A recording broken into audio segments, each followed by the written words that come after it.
तो दोस्तों ये धान का फसल आपको नज़र आ रहा है, बहुत बड़ा खेत है, दूर तक जाता है। लेकिन इसकी हालत में अगर आपको दिखाऊं तो कुछ इस तरह की है। ऊपर मुजरें कम है, धान के जो पौधे हैं वो कम है और अंदर घास ज़्यादा उगी हुई है, जिसकी वजह से जो पौधे हैं वो फल फूल भी नहीं पाए और मुजरें भी सही तरह से डेवलप नहीं हो सकी। अब इस की मिसाल मैं क्या दूं, हमारे जो किसान हैं वो बाज़ औक़ात ऐसे करते हैं कि मुकाबले में लग जाते हैं और अपना ही नुकसान कर बैठते हैं।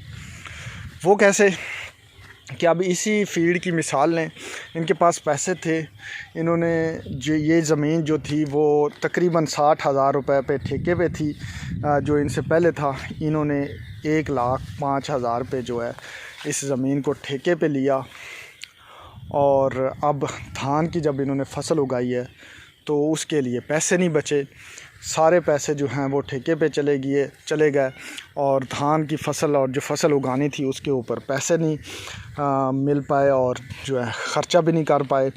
जो इनका नहरी पानी था इन्होंने सेल कर दिया ताकि थोड़ा बहुत बीज और इस तरह की चीज़ों को मैनेज कर सकें। अब जब धान इन्होंने लगाई तो पानी पूरा नहीं हुआ, जिसकी वजह से पानी ये खड़ा नहीं कर सके और धान की फसल जो है वो प्रॉपरली नशोनुमा नहीं हो सकी। तो ये इतना बड़ा फील्ड जो है इनका, इसी तरह के और भी फील्ड हैं, ये काफ़ी ज़्यादा रकबा इन्होंने ठेके पे लिया है। तो ये जो मकई है ये भी इनकी है। अब इसमें इन्होंने इतनी जल्दी हार्वेस्टिंग की कि मुझे लगता है कि अभी तक इनकी 50% मुजरें कच्ची थी, बिल्कुल हरी, उनसे तो दाना ही नहीं बना था। कच्चा दूध की हालत में इन्होंने इसकी थ्रेशिंग करा के ये मकई लगवाई है। तो ये जो धान लगाई है वो इस तरह की है। अब इन्होंने ऐसा क्यों किया मुझे नहीं पता। इन्होंने जानबूझ के अपना पैसा ज़ाया किया। एक तो ज़मीन जो पहले उसका रेट 60,000 रुपये पे चल रहा था, इसको 1 लाख पे ले आए। और दूसरा जो है, जो फसल उगा रहे हैं वो इस तरह की उग रही है।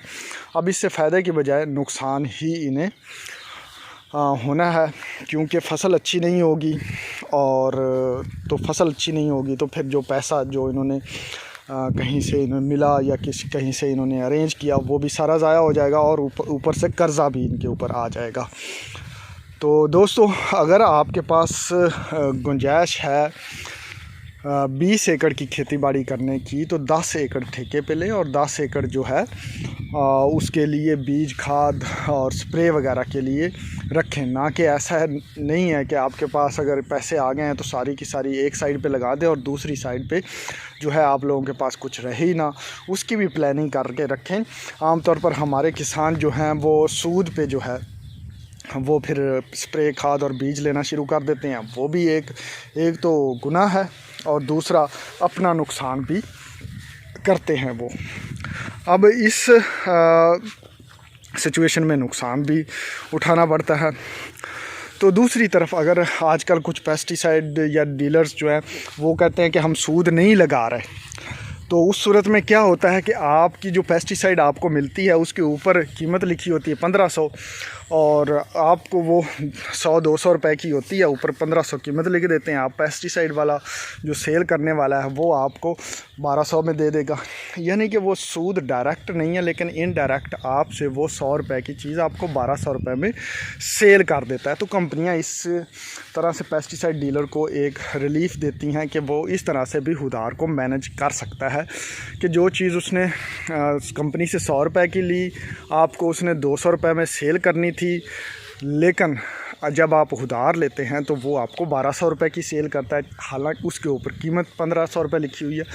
तो ये कंपनीज़ और डीलर्स और इनकी जो बिज़नेस हैं वो एक दूसरे के साथ रिलेट करते हैं, एक दूसरे के साथ इंटरेस्ट जुड़े होते हैं और जब इंटरेस्ट जुड़े होते हैं तो वो एक दूसरे को सपोर्ट भी करते हैं। तो किसान दोस्तों समझदार हों, आपस में जो है वो इस तरह की सिचुएशन क्रिएट ना करें कि अपने आप पाँव पे कुल्हाड़ी मारें, दूसरों को भी टीज़ ना करें। एक बंदे ने अगर ज़मीन ली हुई है तो उसके ऊपर आके इतनी ज़्यादा बोली दे देना कि ना तो उसके लिए मैनेजेबल रहे और जब आप ले लें तो आप अपना नुकसान भी कर बैठें।